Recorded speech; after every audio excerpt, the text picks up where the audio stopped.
sejas meu universo.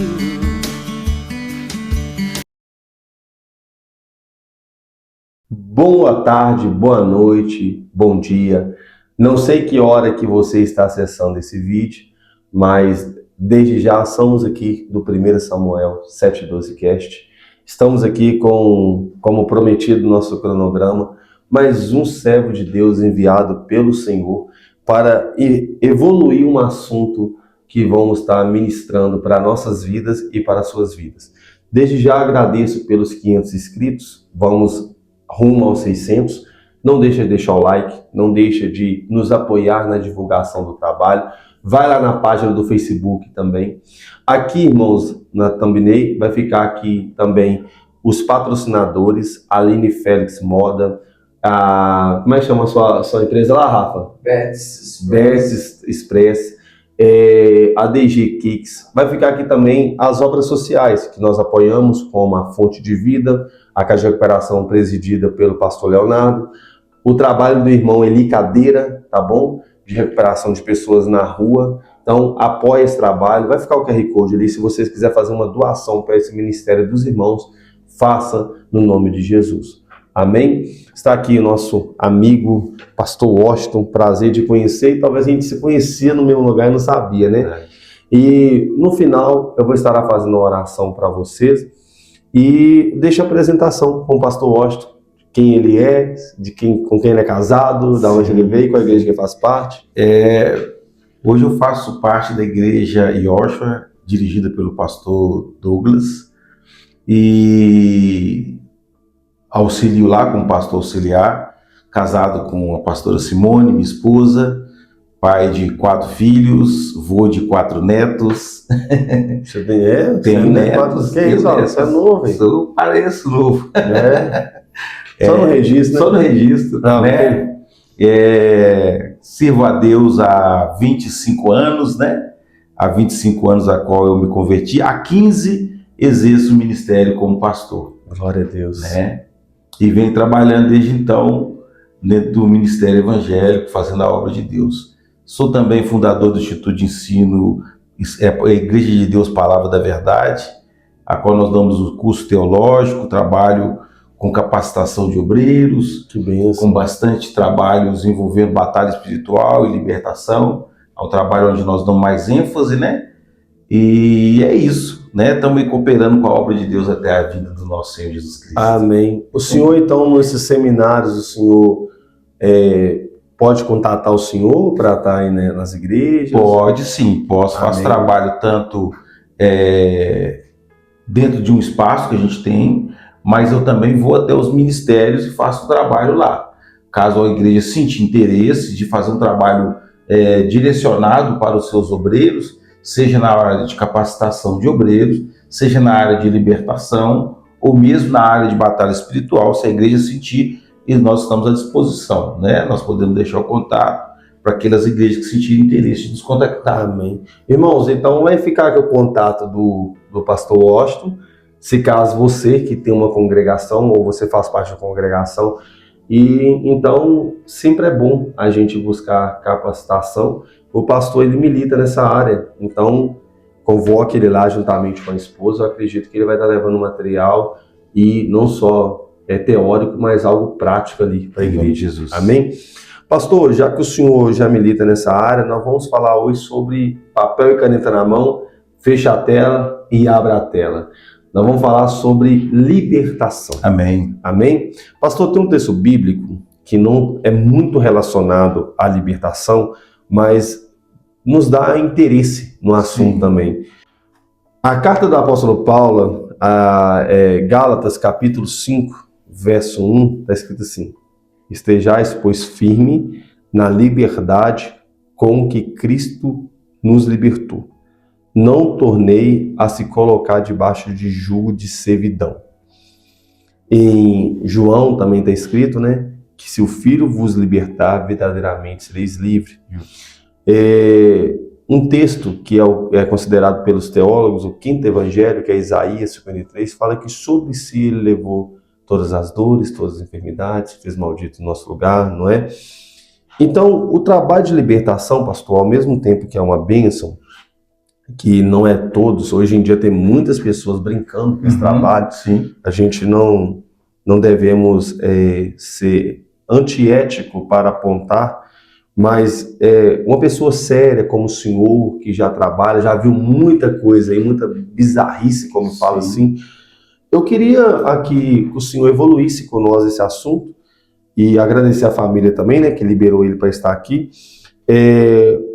O senhor tem 25 anos de chamada, como o senhor descobriu o chamado para o Ministério de Libertação? E uma pergunta, é um dom ou um chamado? Eu quero que o senhor tome essa bomba no peito, assim. Sim. Eu costumo dizer que nem dom e nem chamado. O trabalho de libertação, ele é, na verdade, como eu posso dizer, ele faz parte do processo de cada indivíduo. Então, a libertação, a qual as pessoas passam por ela, é uma responsabilidade de todos aqueles que exercem o ministério. Ele tem que ter a capacidade de trabalhar com a pessoa as libertações a qual ela precisa. Não existe uma área a ser liberta, mas em várias áreas a qual nós precisamos de libertação. É como você pegar uma pessoa que saiu de um quarto fechado tomado por uma fumaça, debaixo de um incêndio. Aquela pessoa precisa de ser desintoxicada. Forte. Para que ela possa, então, respirar bem novamente, sim ou não? Então, a libertação basicamente é isso. É um trabalho de desintoxicação. Só que a pessoa, muitas das vezes, tem vários órgãos intoxicados. E aí cabe a nós saber trabalhar ao longo do processo de cada indivíduo, que cada indivíduo tem um processo diferente a ser tratado. Tem pessoas que tratam rapidamente, tem pessoas que levam um período maior a ser desintoxicada dessas coisas, como vícios, como sentimentos, como mágoa, ódio, rancor, como traumas do passado, pode ter sido por meio de parentes ou por meio de situações na vida fora da família ou dentro de igrejas, inclusive. Então a gente vai trabalhar esse processo. Existe também aquela questão da possessão demoníaca, que a pessoa pode ter sido acometida por meio de maldição mandada contra ela, pode ter sido por meio de um pacto que a própria pessoa fez, ou por meio de uma prática que deu acesso a uma entidade, ao corpo e à vida daquela pessoa. E aí o trabalho de libertação, ele é complexo nesse sentido, porque quem trabalha com isso tem que saber discernir qual tipo de área trabalhar em cada pessoa. Saber como atuar em favor da vida daquela pessoa para que ela se torne livre daquele mal e daquela maldição. Amém. E é muito interessante, pastor, o senhor falando assim, porque,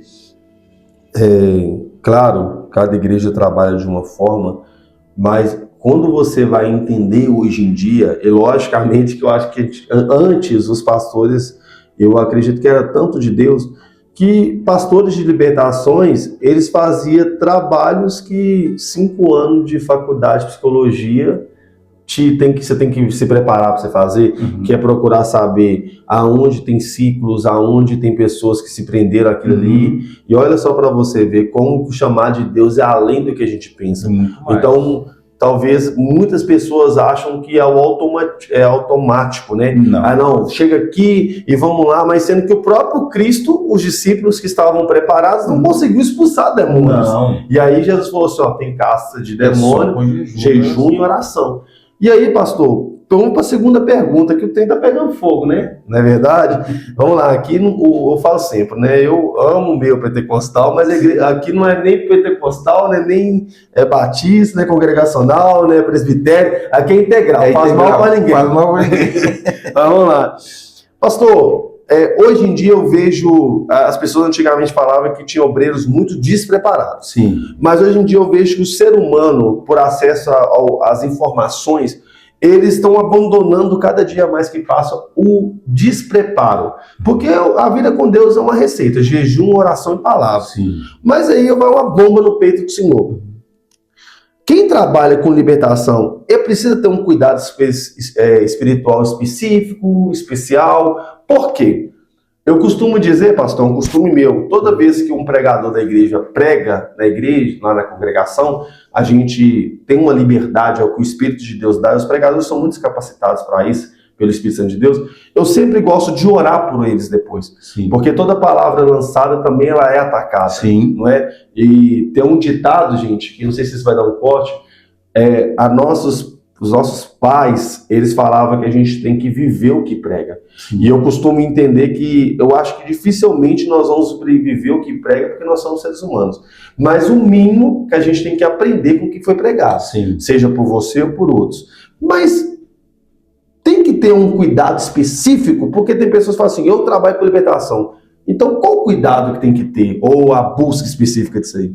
Bom, eu costumo dizer que o evangelho em si, uma vez que você se coloca à disposição de ser um cooperador da obra de Deus, independente o cargo eclesiástico que você ocupa, você tem que estar preparado. Glória a Deus. Para aquele tipo de trabalho. E essa preparação, ela não passa senão por meio de jejum, oração, Palavra. conhecimento da palavra. Agora, isso não é o principal.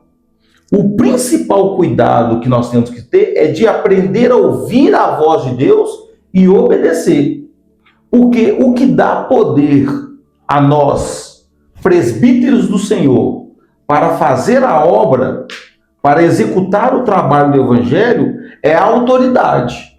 E a autoridade de Deus, ela não é colocada ou derramada sobre nós, senão por meio da submissão e obediência. Glória a Deus. O próprio Deus vai dizer, se atentamente ouvir a minha voz e obedecer, comereis o melhor dessa terra. Em João 15, o Senhor vai dizer assim, se vós estiverdes em mim, e as minhas palavras estiverdes em vós, pedireis o que quiserdes e vos será feito. Ou seja, o poder de liberar a autoridade da minha boca vem pela obediência, vem pela submissão à voz e à palavra de Deus. Se eu não obedeço à palavra de Deus, eu não tenho poder da palavra para operar em favor dela. Então, o principal cuidado que eu tenho que ter, além de jejuar, orar, santificar e conhecer as Escrituras, além de conhecer, é obedecer.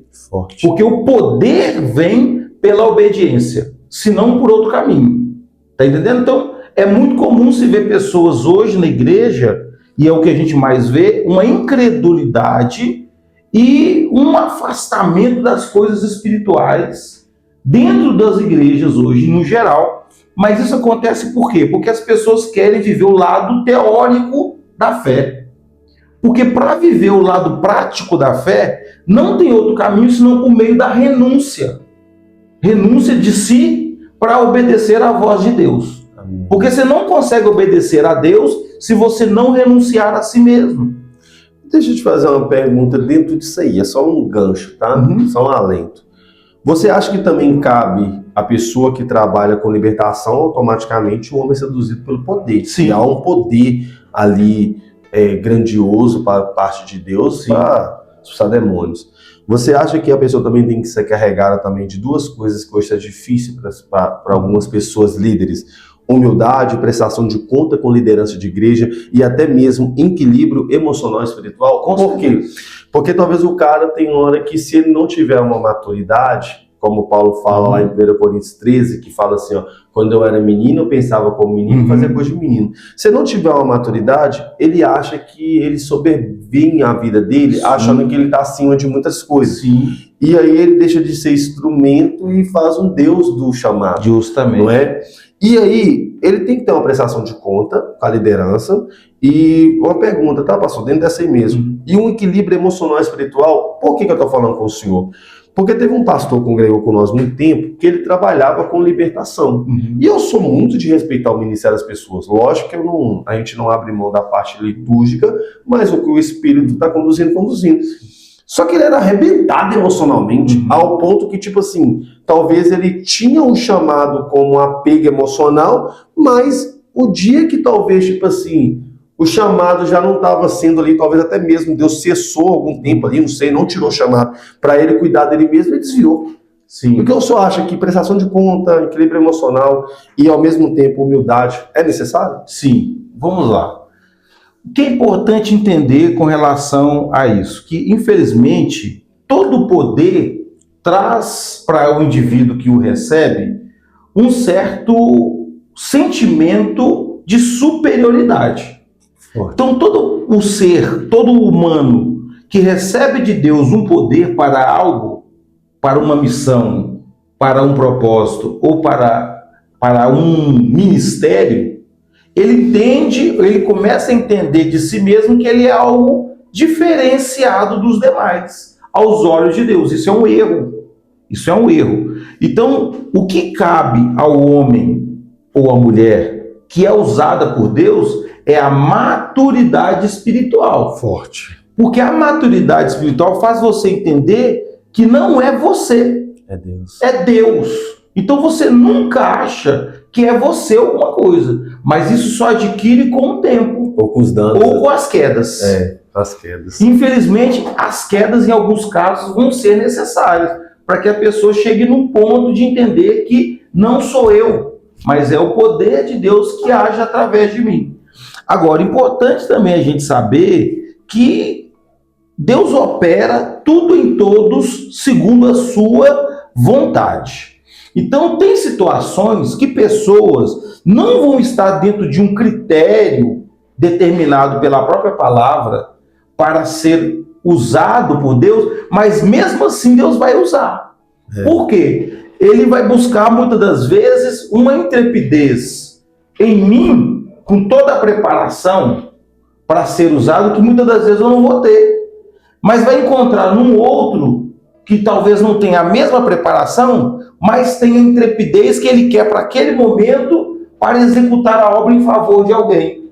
E aí ele usa para a glória e a honra dele. Está entendendo? E tem muitos casos de homens e mulheres que são usados e continuam sendo usados, mas que têm uma vida dissoluta e vão para o inferno. Vão ser usados e vão para o inferno. A gente vê isso claramente no livro de Mateus, capítulo 7.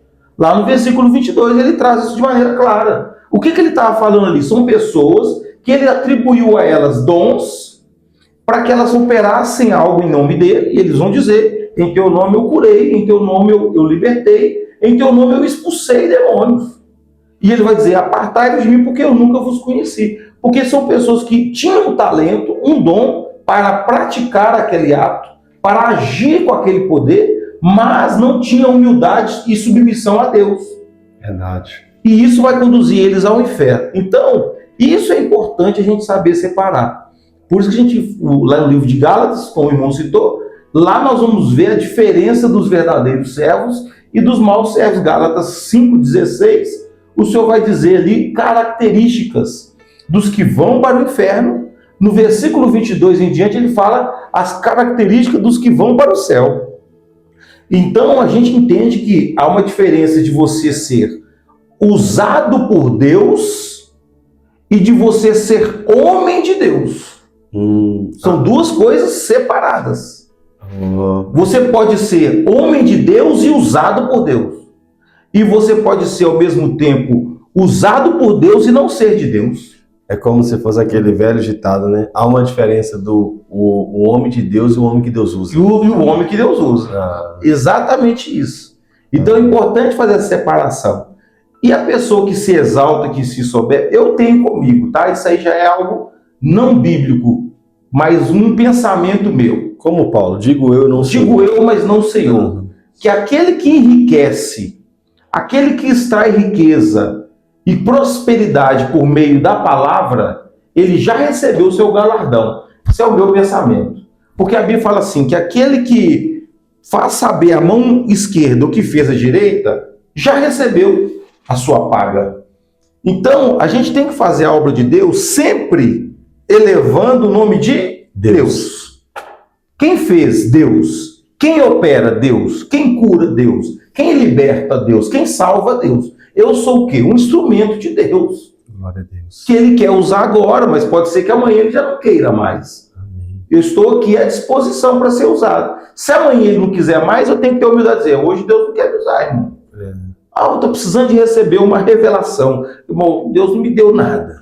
Engraçado, né, pastor? E eu vejo que hoje em dia as pessoas, elas... Lógico que em Provérbios fala que a gente não deve remover os marcos antigos, os limites antigos, mas eu vejo que Deus, ele age como ele quer, mas ele pode...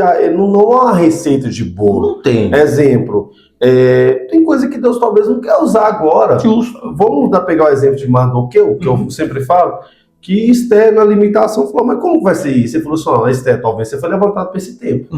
Então a gente tem que entender que tem coisas que Deus vai nos levantar. Sim. Vou te dar um exemplo. Eu entendo que eu não tenho... tem coisa que passou um tempo para o Senhor. Então tem alguém vindo, entendeu? E é muito interessante, pastor, e eu acho que hoje em dia também, não só os pastores, mas também, nós teve até um podcast que falamos sobre liderança saudável, não só os pastores, mas também acho que as pessoas que trabalham no mundo espiritual, ela tem que buscar muito equilíbrio em algumas áreas que são deixadas de trás. Eu costumo dizer que tem pastores que eles são baitas pastores, mas são maus maridos, são maus pais. Eu costumo dizer que tem pastores que os filhos deles são órfãos de pais vivos. Verdade. A esposa é viúva de marido vivo, entendeu? Então, a gente temos que nivelar essas coisas. Mas vamos lá, pastor, para outra pergunta. Essa pergunta é uma bomba, pastor. Manda aí. Existe atuação de demônios em áreas com familiares, vida sentimental, ministerial? Porque aí já é um gancho meu.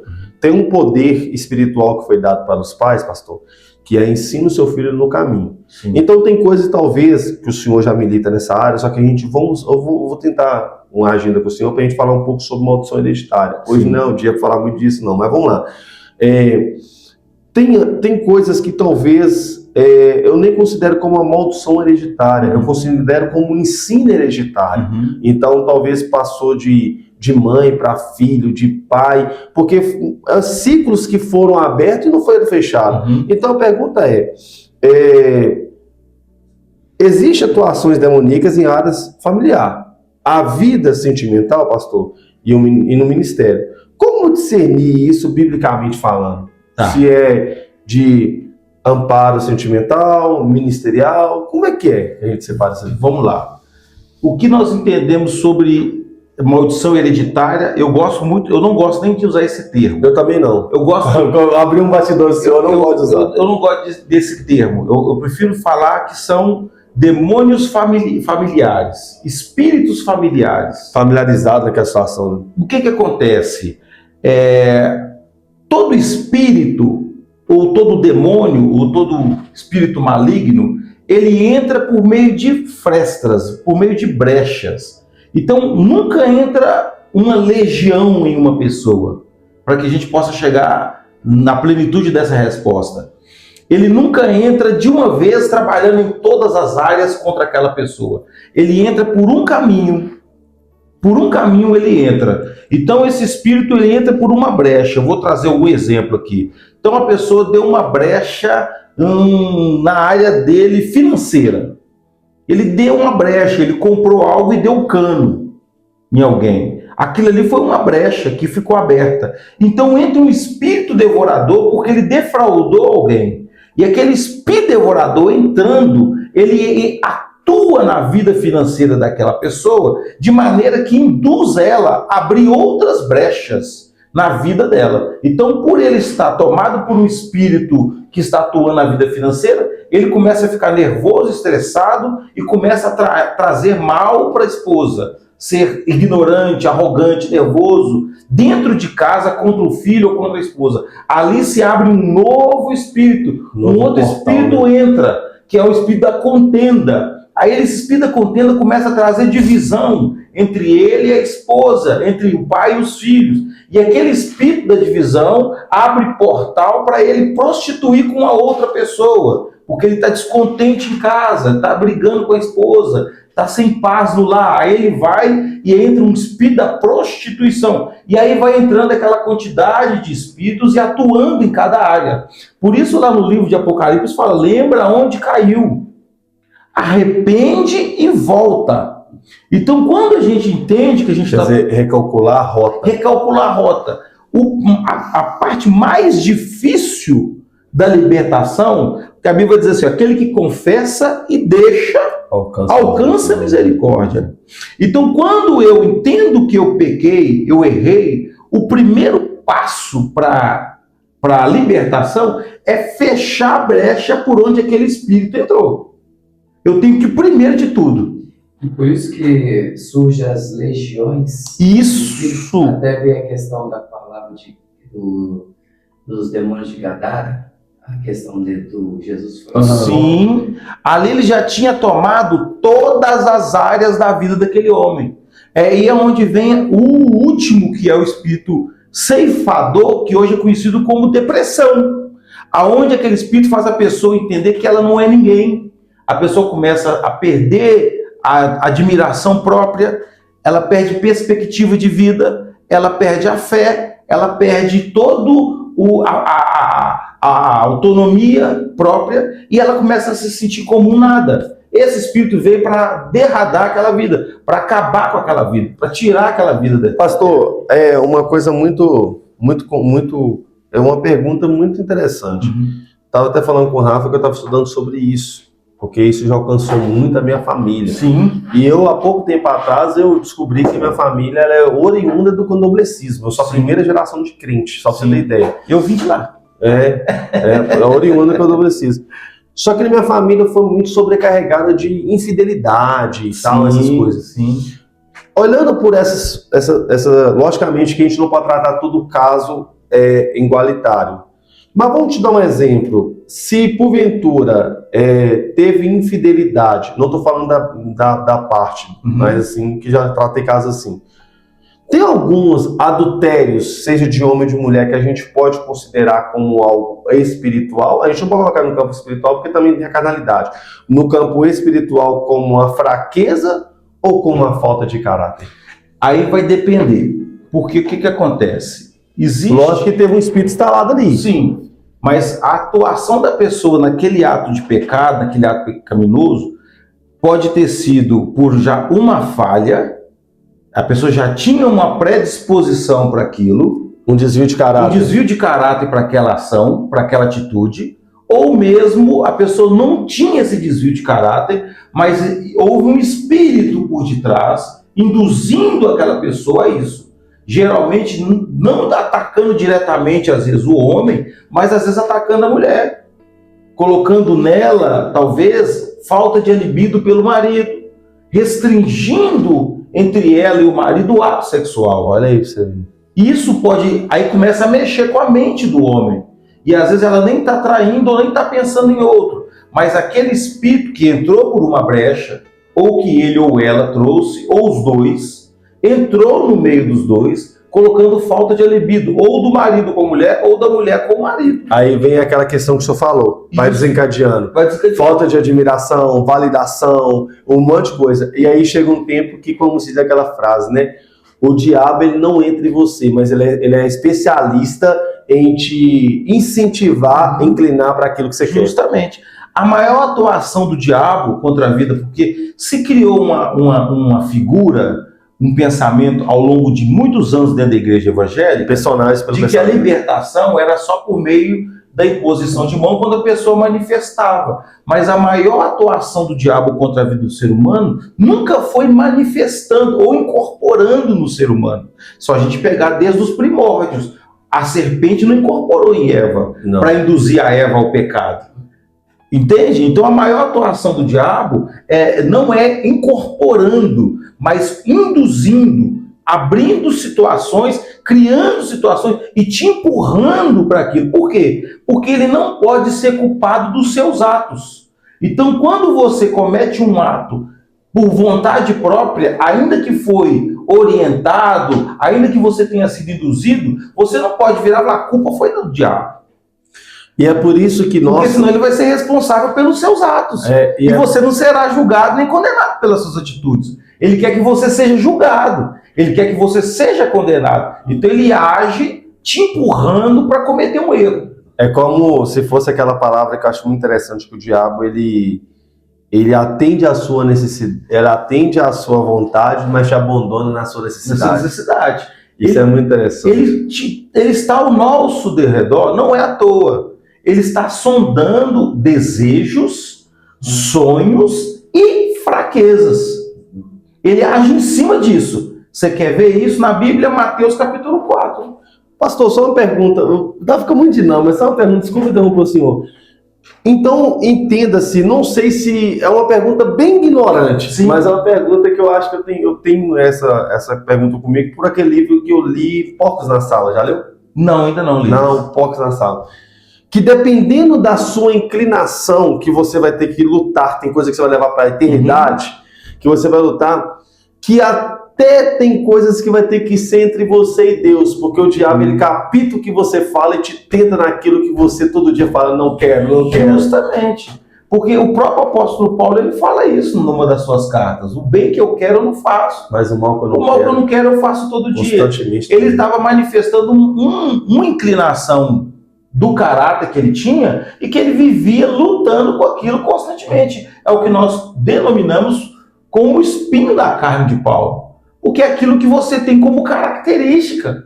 Vou dar um exemplo aqui, por exemplo, sendo polêmico. A questão do homossexualismo, por exemplo. Tem pessoas que vêm para o evangelho e que ela não vai deixar de sentir desejo para com outro do mesmo sexo nunca. Mas ela vai viver por amor a Cristo. Ela vai passar a vida inteira lutando contra aquele desejo. Por isso que Jesus disse, aquele que quiser vir após mim, negue-se a si mesmo, porque ele sabia das nossas inclinações, ele sabe dos nossos anseios, ele conhece o pudor da nossa carne, e por isso ele deixou essa palavra, você quer vir após mim, você vai ter que negar esse impulso, você vai ter que lutar contra ele. Isso não é uma luta contra o diabo, é uma luta contra você mesmo.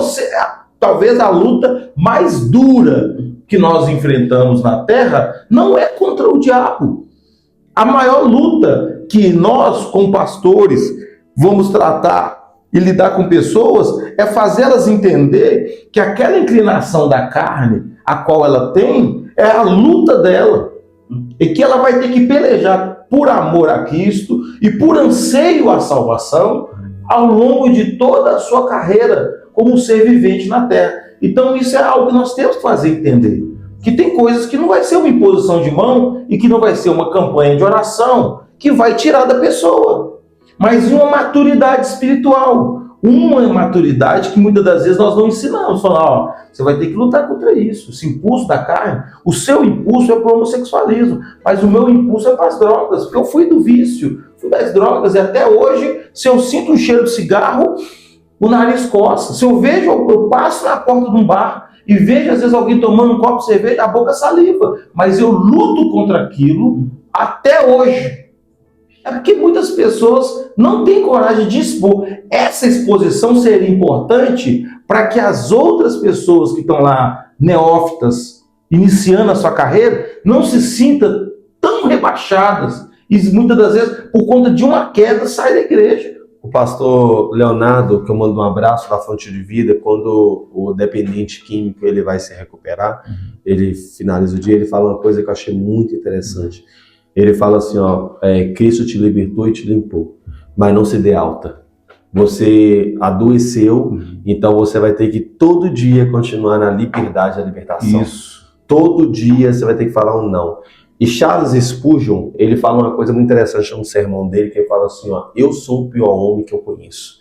Tiago fraseia isso no capítulo 4. De onde vêm as lutas e as guerras? Porventura, ela vem dentro de você mesmo? Justamente. Pastor, eu costumo dizer que a igreja, ela aprendeu a ser espiritual. Ela tem que aprender a se lidar como ser humano. Justo. Porque espiritualidade, porque tem pessoas que acham que ela quer ser... Tem pessoa, pastor, que ela acha que ela tem que buscar santidade para ela ver Deus. Não. A Bíblia fala, mantenha a paz com todos... Sem santificação, ninguém verá o Senhor. A santidade não é para você ver Deus, é para Deus ser visto em você. Justamente. Não é verdade?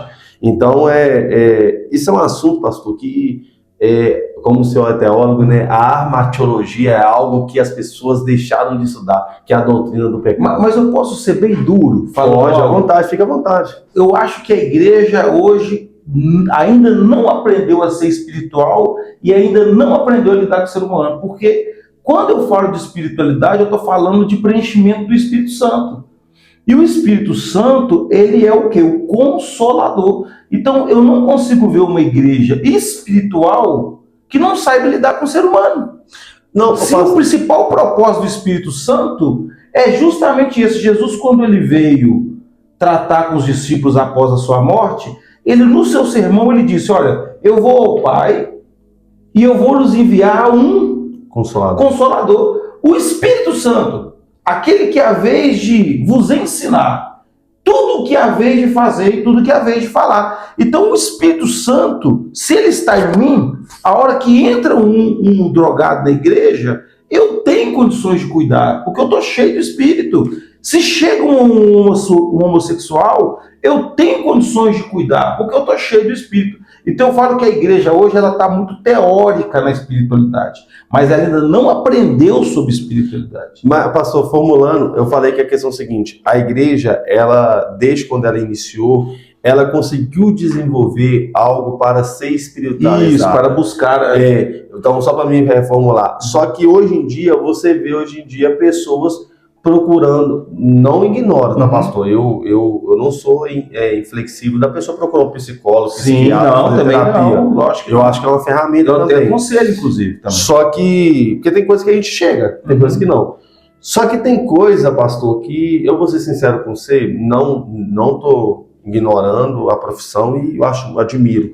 Tem coisa que o psicólogo vai ouvir você, coisa que você tem ouvido a palavra há tempos, entendeu? Já teve caso a pessoa falar assim, nossa, fui num psicólogo, ele falou comigo que eu tô com dependência emocional sobre o meu cônjuge. Falei assim, ô irmã, eu falei com você que você tem que inclinar seu coração para Deus, porque seu marido virou seu Deus, entendeu? Só que aí, automaticamente, quando você fala isso com a pessoa, aí é o pastor falando, é a igreja falando, agora é o psicólogo falando. E detalhe, o psicólogo já falou isso, a pessoa adotou isso, substituiu a dependência por um remédio e continua dependente. Verdade. Entendeu? Mas, pastor, o senhor tem muita bagagem, então vamos lá para outra pergunta. Mas você quer ver uma coisa rapidinho, antes de você entrar nessa pergunta, se me permite?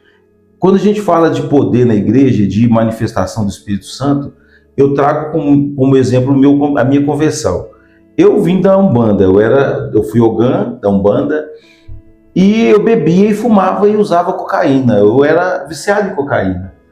E eu bebia muito, a ponto de ter dentro da minha casa um bar. Trabalhei num restaurante, ainda na minha juventude para a fase adulta, e aí eu aprendi a beber com pessoas de alta sociedade, porque eu trabalhava num restaurante de alto padrão, fui copeiro, fui garçom, fui cozinheiro lá, e aprendi a lidar com isso. Então comecei a beber bebidas destiladas, e bebia muito. E quando eu fui para o Evangelho, eu lembro que eu relutei muito, porque eu também tinha muito preconceito com relação aos cristãos, aos evangélicos, e eu fui convidado pela Marta e pelo Reinaldo, um abraço a eles, inclusive eu tive com eles esses dias, pessoas que eu guardo no coração até hoje, que pagaram preço pela minha alma sem mesmo ter um vínculo de sangue comigo. Quando eu entrei na igreja, entrei viciado. Foi uma experiência, isso não se vê com facilidade hoje em dia. Eu entrei na igreja viciado em álcool e cocaína. Entrei na igreja macumbeiro catimbozeiro. No dia que eu entrei na igreja pela primeira vez na minha vida, aos 19 anos de idade, 19 para 20, naquele dia eu aceitei Jesus e eu saí daquele dia sem vício. Glória a Deus. Eu não tive um processo para me libertar do vício. E isso era comum naquela época. Estou falando de 25, 30 anos atrás. Se você pegar os antigos e buscar um testemunho, você vai ver vários homens hoje que é pastor, missionárias, que vieram de uma situação como a minha e que um dia, na presença de Deus, livrou eles de todos esses vícios. Não foi uma alimentação progressiva. Sabe, não precisou de todo aquele processo. Por quê? Porque a igreja daquele momento era menos teóloga, mas bastante prática na prática do evangelho. E muito, e extremamente espiritual. Aquilo era uma espiritualidade pura, sem vaidade até. E isso fazia com que o Espírito Santo operasse com uma plenitude muito grande, a ponto de fazer o que fez comigo e com outros naquele momento. Então, a igreja precisa se tornar mais humilde no tocante às coisas seculares, mais humilde no tocante à questão de entender ou de achar que conhece muito a Bíblia, e ser mais humilde no tocante a dar liberdade para o Espírito Santo trabalhar, na plenitude dele mesmo. Aquela humildade que antes era 1, 2 horas de culto, 3 horas até, e a oração era a base daquelas igrejas. A oração e o cuidado das pessoas era a base da igreja antiga. Eu não estou dizendo da primitiva, eu estou dizendo da antiga, de 20, 30 anos atrás. Nosso tempo, né? E nós mudamos muito. E isso tem tirado a essência e o poder do Espírito Santo. O Espírito Santo hoje tem dificuldade de ter liberdade para trabalhar nas igrejas dos dias de hoje. Amém. Eu costumo dizer que hoje em dia, aparentemente, o diabo está congregando dentro da igreja. Porque está tão confortável que não está mais se manifestando. Não se manifesta, está confortável.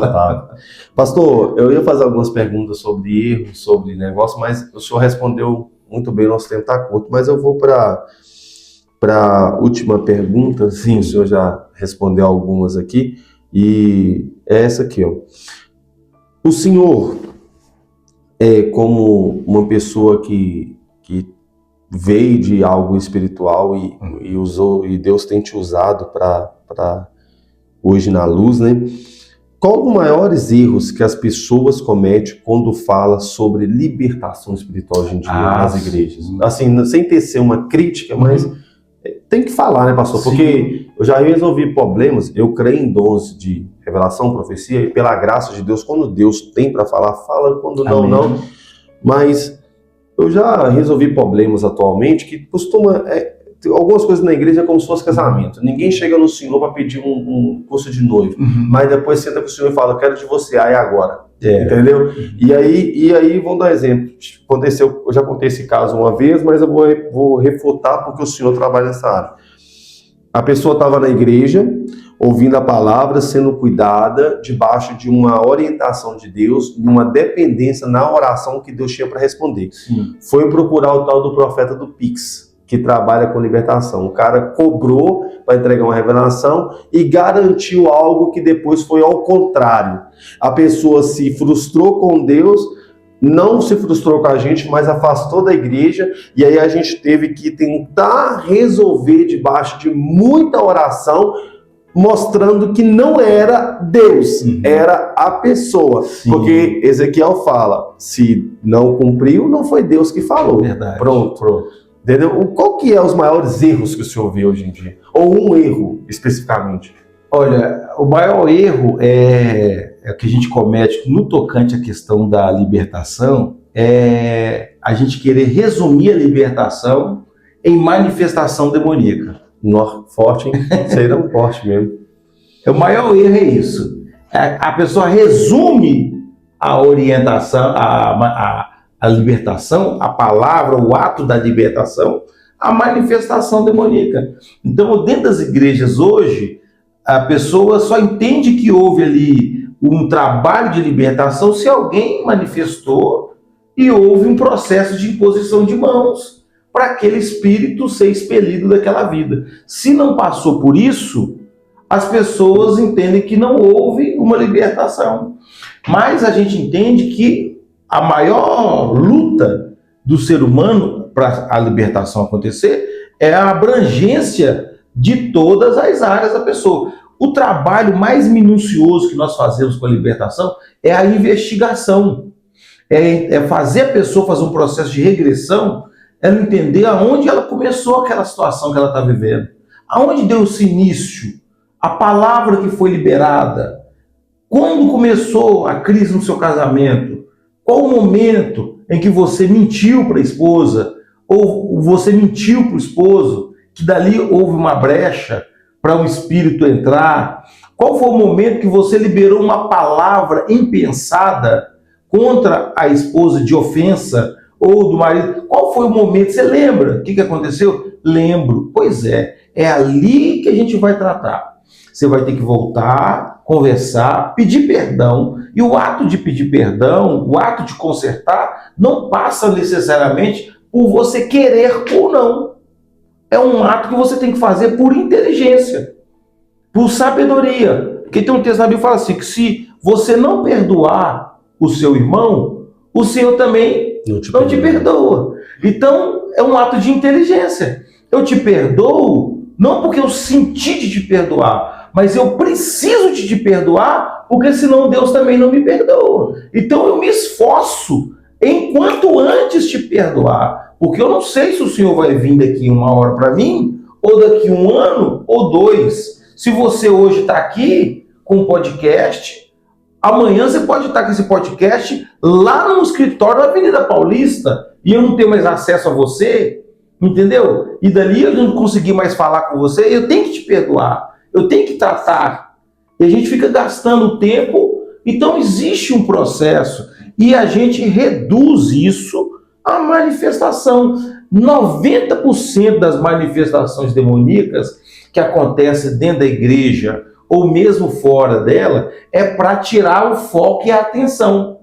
O demônio, quando ele chega a manifestar, ele manifesta por 2 motivos. Ou pelo ambiente está sufocando a vida dele, a existência dele. O exemplo de Jesus quando chega em Gadara. Jesus não fala nada. O diabo se sente oprimido com a presença de Jesus. E ele se manifesta, sem que ninguém ordenasse a manifestação. E ele então se manifesta. Está entendendo? Ou ele se manifesta pela ordem e pela autoridade de quem ministra, ou ele se manifesta para bagunçar o ambiente e tirar de Deus aquilo que Deus quer de nós, que é a nossa adoração e o nosso culto. Glória a Deus. Então ele tem esses 3 caminhos de manifestação, mas nunca aquele ato de expulsar o espírito, de expelir o demônio, é o principal foco da libertação. O principal foco da libertação é o discipulado. O que trata uma pessoa para que ela nunca mais seja tomada pelo espírito maligno ou para que nunca mais ela tenha a atuação daquele espírito na vida dela. Quando ela é discipulada no evangelho.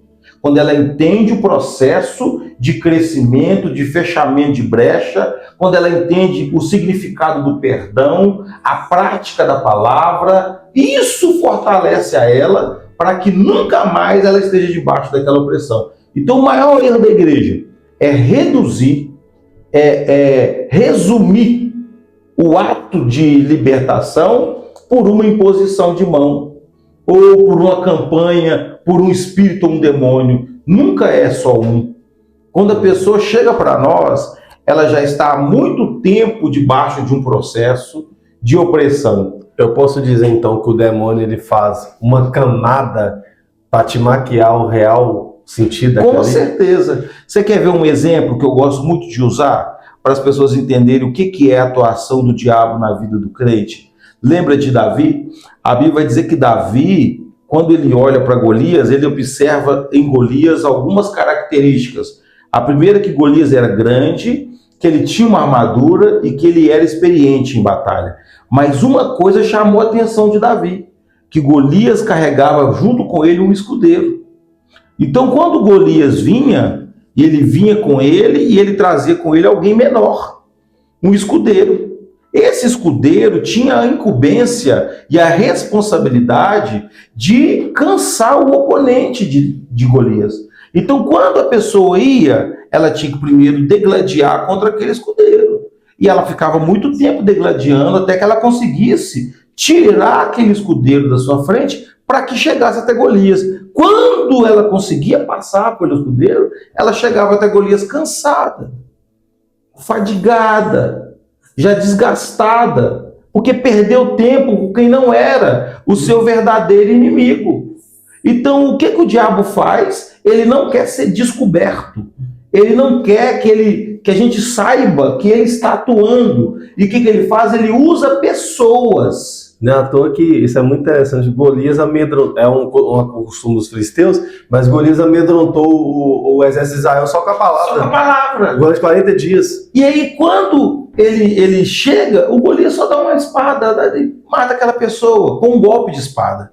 Davi observou, ele usou de estratégia. Ele falou, não posso me aproximar, porque tem um escudeiro. Se eu tentar, eu vou ter que passar por ele. Por isso que ele rejeitou o escudo, ele rejeitou a espada e rejeitou a armadura de Saul. Ele falou, eu não vou lutar, porque eu vou ter que lutar com essa roupa pesada, ainda contra o escudeiro eu vou cansar. Eu vou morrer de cansaço. Então o que ele faz? Ele usa a estratégia que Deus tinha dado. Ele pega uma funda. E com essa funda, ele acerta o Golias. Porque ele não perdeu o foco de quem era o seu verdadeiro adversário. Está entendendo isso? A Bíblia vai nos trazer isso claramente quando ele fala que a nossa luta não é contra a carne, Nem contra sangue. mas contra todo o principado e potestade nas regiões celestiais. Existem alguns homens e mulheres, eu quero crer que por ignorância ou por falta de sabedoria, que fala que não existe batalha espiritual. Não, existe. Mas eu ouvi isso outro dia, que não existe batalha espiritual. Pastor, não sei se vai fazer juízo da minha palavra, mas eu falo que a igreja é simples. Nós somos seres espirituais habitando o corpo carnal. O carnal. E lá em Gálatas capítulo 5, a partir do Gálatas 6, versículo 10, o Senhor vai trazer exatamente, ele fala assim, ó, revesti-vos de toda a armadura de Deus, para que possais resistir no dia mau. Então o que ele fala ainda conosco, para que nós possamos combater nas regiões celestiais, contra as hóstias espirituais da maldade, contra todo o principado e contra toda a potestade. Então o Senhor nos traz uma orientação clara que existe um mundo invisível a qual nós batalhamos. E como é que se batalha no mundo espiritual? Em oração. É só a gente pega Daniel. Daniel traz uma clareza do que é a batalha espiritual. Daniel 10. Daniel, quando estava orando, Deus envia um anjo, Gabriel, para poder trazer a mensagem para ele. Quando o anjo Gabriel vem trazer a mensagem, ele fica parado no mundo espiritual, porque uma potestade, um principado, chamado príncipe do reino da Pérsia, ele travou ele. Eu quero que você entenda o que é a batalha espiritual. Porque a Bíblia vai dizer que um anjo não era qualquer um anjo, e esse anjo estava debaixo de uma ordem. E não era de outro, senão uma ordem direta de Deus. E um principado, um ser celestial, travou ele 21 dias. Aí a Bíblia vai dizer que esse anjo, Gabriel, percebendo o tamanho do adversário, que ele não conseguia passar, ele solicita ajuda. E Deus envia então Miguel, um anjo superior, um ser superior, para que liberasse o caminho e ele pudesse passar. Isso é batalha espiritual. Elevação espiritual, crescimento espiritual. Por isso que você não pode entrar em uma batalha sem preparação. Porque o seu inimigo, ele está pronto e preparado. Ele é milenar. Então ele está sempre pronto. Ele tem milhares de anos de existência, de preparação para lutar contra a nossa alma. Ele conhece as fraquezas humanas e as necessidades humanas para que ele possa atingir diretamente elas. E nós não conhecemos o nosso adversário. E nem nos preocupamos em conhecer o nosso adversário para poder lutar e guerrear contra a vida dele. Então a Bíblia vai nos trazer clareza que quando Gabriel chega até Daniel, fala assim, desde o primeiro dia, eu já tinha vindo responder. Eu já vim para trazer a resposta, mas um principado, o príncipe do reino da Pérsia, me reteve 21 dias. Então, olha o que é isso. E era um anjo enviado diretamente de Deus. Nós, meros comedores de arroz e feijão, queremos vencer no mundo espiritual sem uma oração constante. O próprio livro de Gálatas fala, orai sem cessar. É a armadilha, é a arma, é a capacitação que o homem precisa para conseguir vencer o mundo espiritual, para destruir os inimigos e as hostas malignas do inferno. Sem isso, nós não venceremos. Forte. Amém, amém, amém, amém. Amém. Conta, João. Amém, pastor? Nós vamos estar marcando para falar mais sobre maldição hereditária, sobre batalha espiritual. Pode trazer esse assunto, a gente aborda com pastor, como o senhor vê a primeira vez, depois a gente não tem essa pergunta, mas vamos lá. Agora um bate e volta. Sim. Primeiro eu queria agradecer ao senhor. Um bate e volta, perguntas, olhando para aquela câmera, respostas rápidas. Sim. 3 perguntas. Sim. Quem é Jesus para o senhor? Tudo. Amém. Segunda pergunta. Qual conselho que o senhor dá para quem está começando a caminhada hoje? Ore e obedeça. Amém. Terceira pergunta, olhando para aquela câmera, pastor. Se hoje fosse o seu último dia do Washington nessa terra, qual seria a última mensagem que você deixaria para a Igreja de Cristo? Se arrependa dos seus pecados. Forte. Pastor, obrigado. Deus abençoe. Eu Amém. queria delongar aqui 2, 3 horas, mas um dia eu acredito que não vamos ter essa proporção de tempo. Sim, Ainda nós somos prematuros no YouTube. Mas eu queria agradecer ao senhor profundamente. Amém. Queria pedir o senhor para depois agendar com o Rafa para a gente destrinchar mais assuntos. Amém. Está à Amém. disposição. Amém. Amém. E